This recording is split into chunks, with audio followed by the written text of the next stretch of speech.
एका लहानशा गावातली शाळा. शाळेत विद्यार्थ्यांची संख्या कमी, पण शिकवणाऱ्या शिक्षिकेचं मन खूप मोठं होतं. तिचं नाव होतं सरिता मॅडम.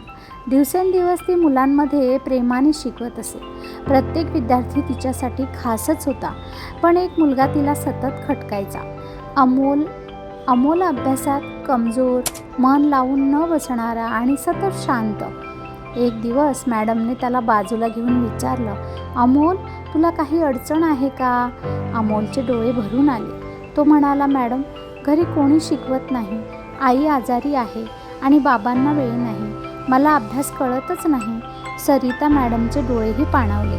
त्या दिवसानंतर त्यांनी अमोलवर विशेष लक्ष दिलं. रोज थोडा वेळ त्याला वेगळं शिकवायचं ठरवलं. त्याचा आत्मविश्वास वाढवला.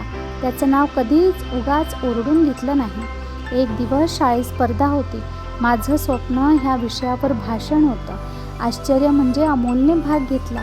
त्याचं भाषण ऐकून सर्व शिक्षक आणि विद्यार्थी स्तब्ध झाले. त्याच्या आवाजात आत्मविश्वास होता आणि शेवटी त्याने सांगितलं, माझं स्वप्न आहे मॅडमसारखं बनायचं, दुसऱ्यांचं आयुष्य घडवणारा शिक्षक व्हायचं.